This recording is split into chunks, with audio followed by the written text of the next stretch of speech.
All right. Spawning in the top right-hand corner. The random player who has gotten tossed for the day, we have Toperoco. Toperoco? We'll go Toperoco. I'm just going to go by the race. Well, I can't this game, darn it. And in the other side, it's not really the bottom anything. We got top center and right center. We have the Protoss player, Illias.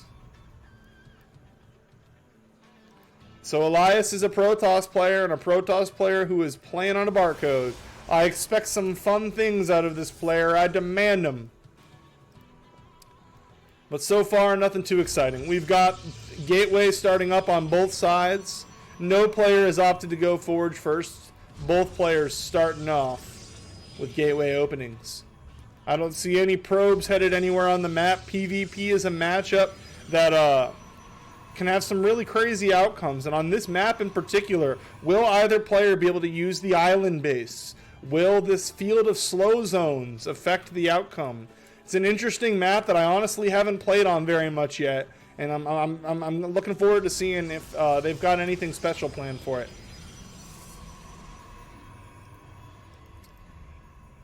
Second gateway, things looking like mirrors on both sides of this mirror matchup so far.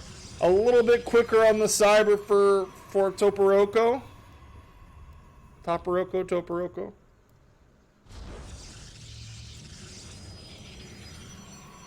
Another pylon on the way. I mean, what can I say? These players are matching each other blow for blow so far. No pylons. They're even going to have their pylons match pretty. They're going to cross at pretty much the direct center. As close to the direct center as they could get without knowing. These guys have similar styles in their PvP so far. Will either player dare to expand? 2 Stalkers coming out from Illias, while 2 Adepts are coming out for Toperoco. So there we go. We've got a difference here. Switching it to 2 Stalkers. He said, wait a minute. I know I'm doing something wrong here. Let's go with 2 Stalkers. Got to keep things even. That will get the Stalkers out a little quicker on the side of Illias, but I don't think it'll be quicker enough to really mean much. Waiting to see some tech choices from either of these players. Being a bit annoying and blocking the natural with a pylon. So that's an investment in that pylon that has allowed him to get his, it's allowed Illias to get his second Nexus up quicker. Ooh, starting up a Cybernetics core while he still has the pylon. Very well done, continuing to be annoying. And will the Cyber build faster? It's gaining health pretty quick. Is it going to gain health quicker than these 2 Stalkers can damage it? A Twilight Council has been started for Illias, and a Robo has been started for Toperoco.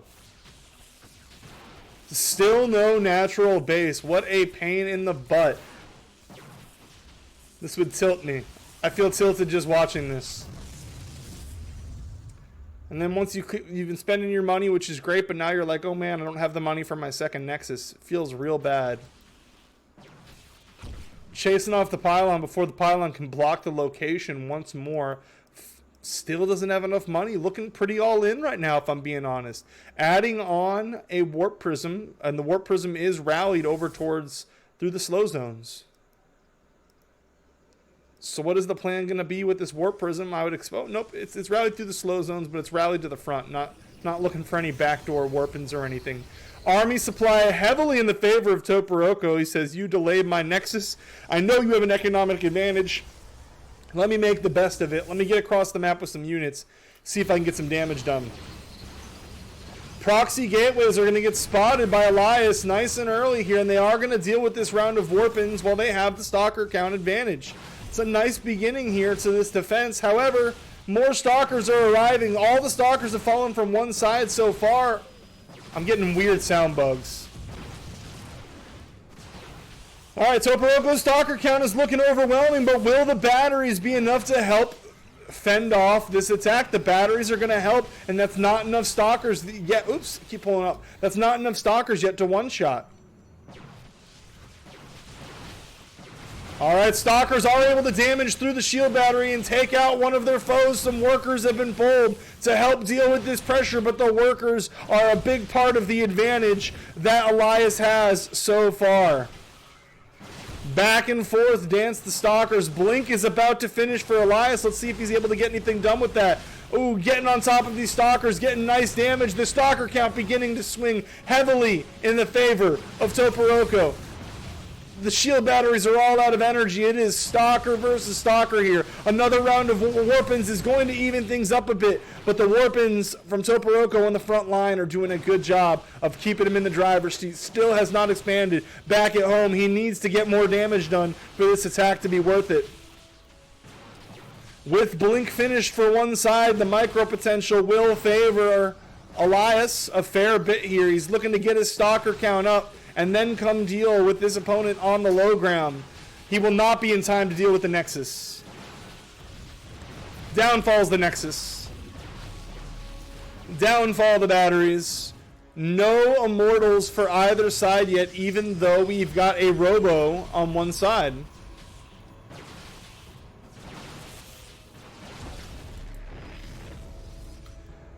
Alright, so he's pulling back. He's content with clearing out the natural of his opponent. He's invested very heavily in these proxy buildings, and that is going to be a lost investment now. He's got the advantage as he fires up his natural ahead of his opponent's, but he needs to keep an eye on the counterattack that may be coming. Blink is going to give a lot of micro potential onto the stalkers of Illias.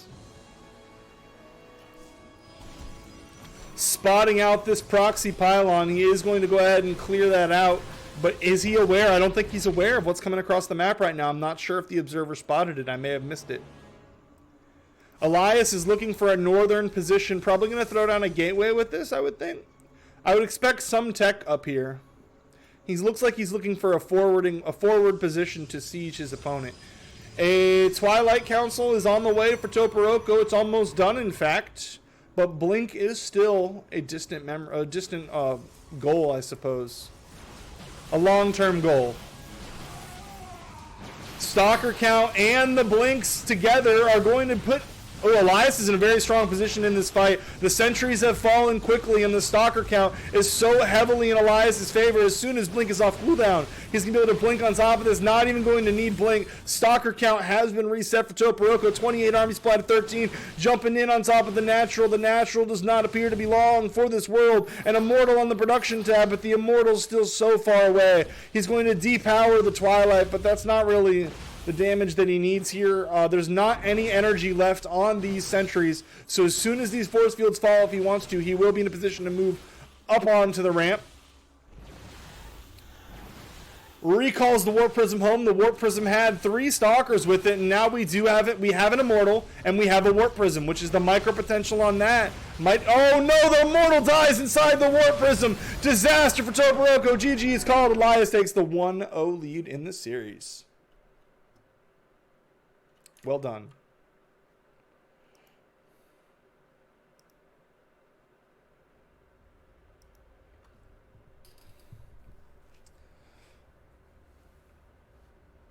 All right, so we'll get into map number 2 here in just a moment. 1 second.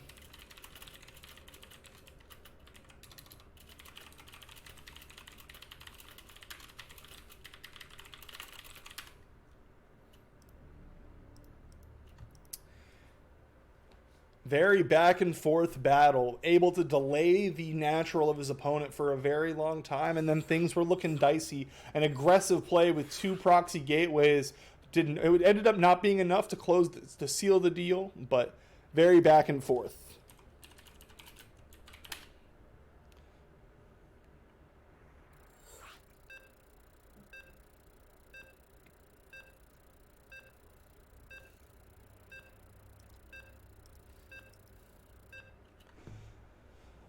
Well, I will say from a caster point of view, I'm not a big fan of random, but it does make it exciting because we have no idea what matchup that we're going to get.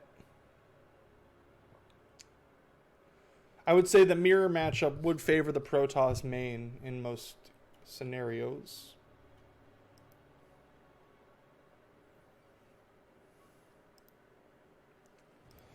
All right.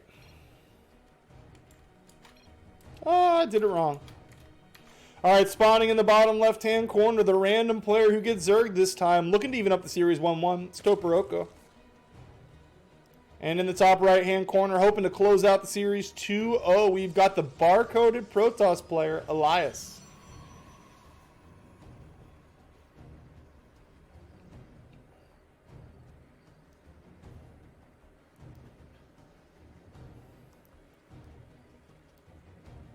Our Zerg player does appear to be opting for a hatch first opener. Not throwing down a 12 pool or anything quite that exciting at this time. Back on the other side of the map. Oh, let's see. Going to be walling off on the low ground, starting a Forge. A Forge is going to be the play. So he says, you got Zerg this time. I'm willing to break out the cannons. So let's see. Cannon Rush is everybody's least favorite thing to play against and everybody's favorite thing to watch.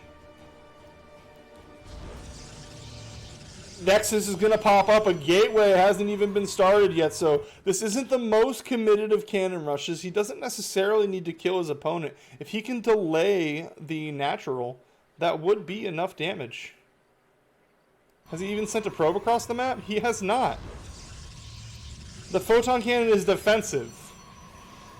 So this actually changes things a bit. If you're going to go Forge first because you're afraid of what your opponent's going to do and your opponent opens a macro opener, I can understand it. I can understand it as a random, as someone playing against a random, expecting the early aggression and the early cheese. But that's not going to be the case. And now you have delayed your tech a great deal. You've invested in a Forge and a cannon that if they're going to be useful, it won't be for a while. I'm not liking this decision so far without the scout to confirm that it's necessary. Core starting up at 2 minutes, 10 seconds.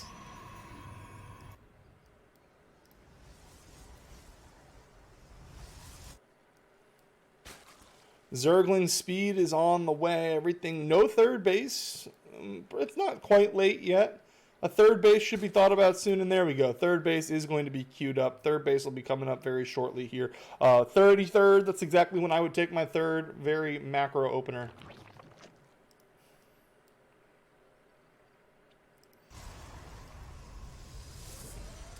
As the core finishes up, a Stargate will start in the main. This has not been scouted by our Zerg player just yet. It is something that you will want to scout as the Zerg. He's moving into an aggressive position with these Lings, trying to get an idea about what is sealing the wall, and he's going to see that cannon. And that cannon's going to be pretty nice to see. It's going to let you know that your opponent invested heavily in defenses, and you didn't really have a plan of attack. Another queen is on the way. No Overlord in position to float through this main to verify the tech choice of the Protoss. So that is going to put the Stargate in a position to get some pretty decent damage done. He's still got the Overlord on the pervert spot. And there we go. He decides to float that Overlord in. It will get the information, but is it going to get the information in time? An Oracle has been the choice, and a Chrono Boost has been placed on that Oracle. Will the Overlord see it in time to react at home? Back at home, he has started up a Roach Warren. Our Zerg player has started up a Roach Warren. Spreading a little bit of creep and 5 drones, but no Spore Crawlers and not enough Queens. So there are so far no tools to deal with it, and this Oracle is going to escape. Oh, spotted by the Ling, though. So let's see if he was watching the mini-map, and if he reacts back at home, it will be a Void Ray follow-up out of the Stargate. A layer is on the way, but no Spore Crawlers, no extra Queens. We got 2 Queens at the net. There we go. Oracle's going to get in, take out 4, 5, 6 workers, 7 workers before you can even shake a stick. And there is nothing at that third to deal with it. 8 workers is going to be excellent damage. 9 workers, 10 workers. You don't want to lose the Oracle, and he is going to lose the Oracle. So 13 workers is nice. Losing the Oracle, less nice. I don't know. I think you need to keep that Oracle alive to see what kind of follow-up is coming. Let's see if our random Zerg player is able to take advantage of that. We got a Roach Warren, but no Roaches just yet. Let's see if more tech is invested in after the layer finishes, or if Roach upgrades are started.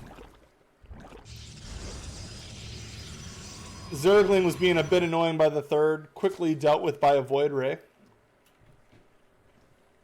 A Nidus network is going to be the option. So 3 Queens on the way and a Nidus. Are there going to be Roaches to put in this Nidus, or are we going to have only Queens and Lings? Let's see.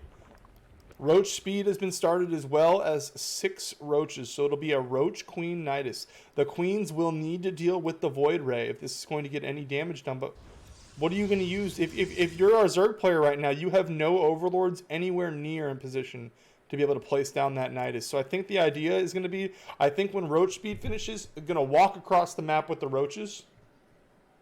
Walk across the map with the Roaches and then use the Nidus to reinforce the Roaches with the anti-air of the Queens. It takes, what, 3 Queens to deal with this this Void Ray? If that, I think 2 Queens will kill a Void Ray. Double Robo Bay finishing up for Illias, and he will be chronoing out 2 Immortals at a time, and these Immortals are going to deal very well with... Oh, he's putting everything in the Nidus, but he's just now realizing, our Zerg player is just now realizing there's nothing in position to get the Nidus out. Moving across with an Overseer, but that Overseer doesn't have speed. It's going to take a while. And meanwhile, Illias is going to get the Scout. Will Illias... Oh, I'm going to go ahead and throw out the next... Nidus is going to the middle of the map. Is going to spot the Nidus with the scouting hallucinated Phoenix. And here we go. There is going to be a Nidus sound. This is going to give away the play. And if you are now, Illias, you're frantically searching through your base, trying to find this Nidus. Another Nidus started in the main. We've got Roaches walking towards the third. 2 Immortals have already finished, as well as a Void Ray. We've got a lot of Roaches here and a lot of Lings and a lot of Queens. Let's see if it's enough. Probes are pulled to deal with the Nidus in the main, and Lings are going to pop out of there and chase the probes out. We've got Lings in the main. We've got Lings at the third. We have an F2'd army not in a position to do anything. This cannon in a nice spot, but the Roaches are with their ranged attack are going to be able to shut this cannon down. This third is not long for this world. Meanwhile, in the main, where the army has been pulled, the army is going to be able to deal with this, but this was never the main play anyways, and workers did die as a result. The third base has fallen for Illias. Oh, so for Toperoco. Sorry, I've got him backwards. For Illias, the third base has fallen. Toperoco moving in towards the Nat, getting an Immortal for free is going to feel good. Roaches over the wall, able to deal with the cannon. There are no more static defenses to deal with this. There is not a lot of Protoss here. Lings and Roaches looking for some more damage in the natural. We have Queens in the back, but the Queens are not in a good position to actually help with the fight. I mean, don't get me wrong, killing the Cybernetics core is nice, but the Queens can be doing so much more.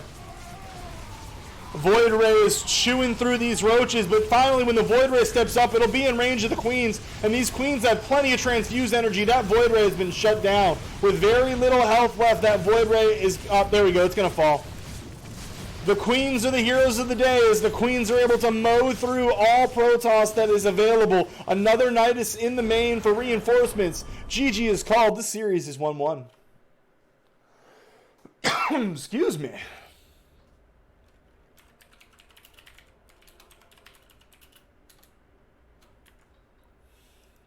All right, just waiting on our last map.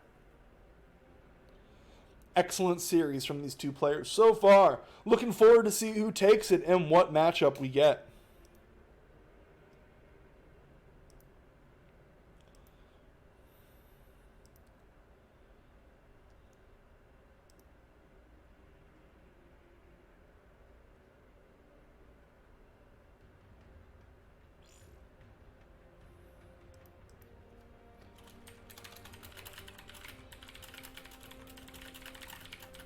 Oh, I have been sent an invite. Let's get in.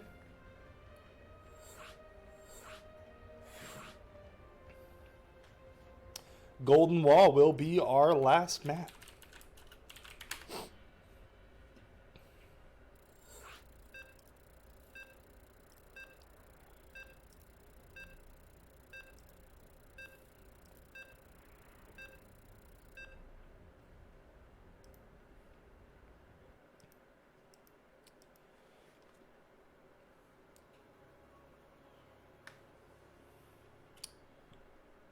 What will the random gods have in store for us in this Game 3 of Coach's Clash?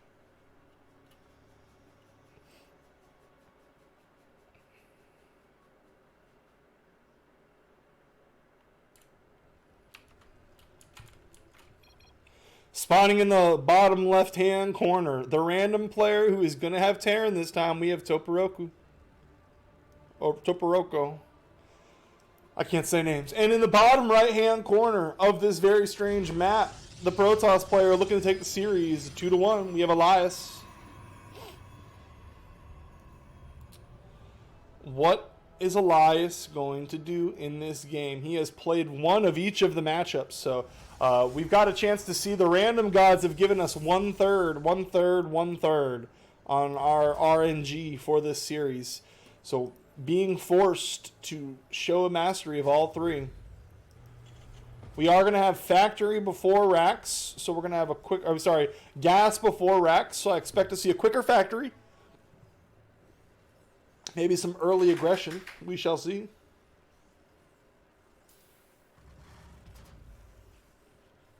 I have no idea what their best race is, but this is a build that indicates, so far, it indicates aggression to me. Let's see if that ends up being the case.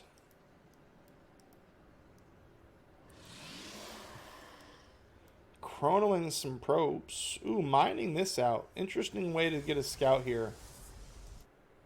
So we're going to be taking the scout through the back door.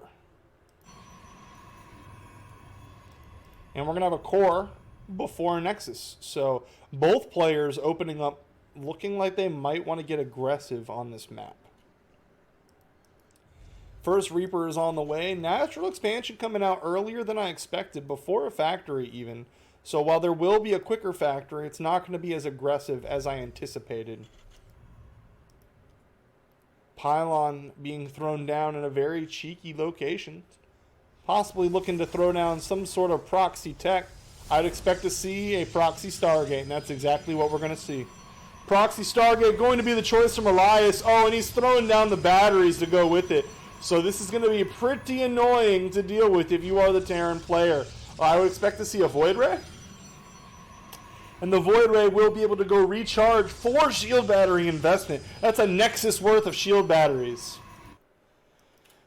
The Reaper arrives, and the Reaper does not spot a natural expansion, which is suspicious to say the least. Going to come take a look through the main, and going to see a second pylon, but not going to see any tech.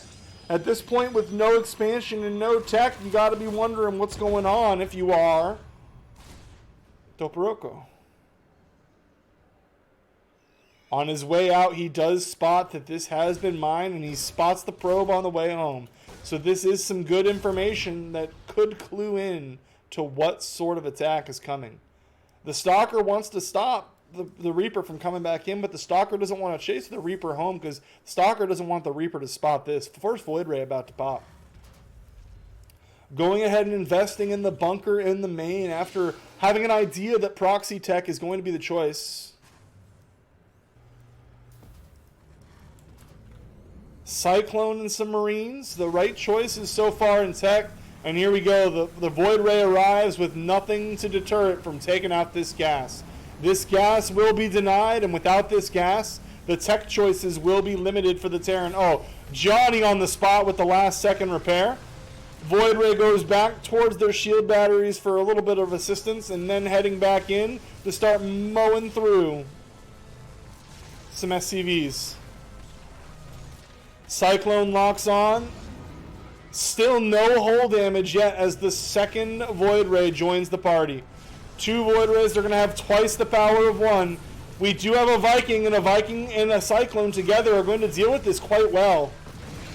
We no longer have a Viking to deal with this. Still no hull damage done to these Void Rays. The gas will fall.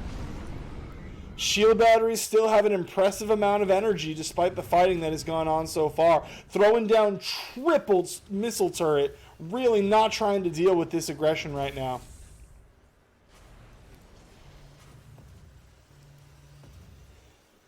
These missile turrets should put an end to this attack. Let's see what type of follow-up is planned. Proxy Tempest is going to be the follow-up. So Tempests are going to outrange the tools the Terran has built so far to deal with this. Some hull damage finally falling onto one of these Void Rays, but they'll head back to their shield batteries for safety. One Tempest is about to pop. Another Viking on the way. I like the choice of a Widow Mine. Not sure how effective a Widow Mine is going to be against the Tempest, though. Alright, Tempest is joining the party and taking free shots on the bunker. What will the reaction be from Illias? from Toperoco. A repair is pulled, and up pop a couple Vikings to try and chase off this Tempest, but the Tempest is comfortably hanging out in shield battery range. Tempest gets a couple of shots onto a Viking, but all the damage the Tempest is getting is going to be countered by repairs. And we do have a second base up here for our Terran player. That second base is going to become key. It's about maintaining, doing damage control on this front line while getting things up and running at the natural expansion. The Viking count starting to look more impressive. We're up to 4 Vikings and a lot of very fragile Protoss air units.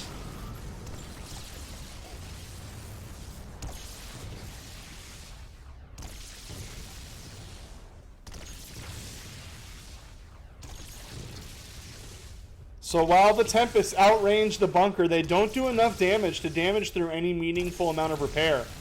The Tempests are going to change their sights and take out a couple of SCVs for their trouble, which is nice. Will the bunker fall? This bunker falling is a big first step towards breaking this Terran. Back at home, a Twilight is the choice for our Protoss player. And here we go, a big battle fighting off, possibly a little impatient from our Terran player as he is going to get the worst side of that engagement. He's getting through a lot of the shield battery energy, which is nice. Tempests are doing their best, but struggling to find meaningful damage with the mass repair from these SCVs and downfalls of Viking for the trouble of these Tempests. 3 Tempests are nice, a 4th Tempest on the way. Each Tempest you add to this army increases the one-shot potential and increases the necessary reaction time needed from these SCVs to protect any kind of any units or this bunker. Interesting choice of 2nd Nexus and 3rd Nexus. So behind this, there is an economic focus from our Protoss player.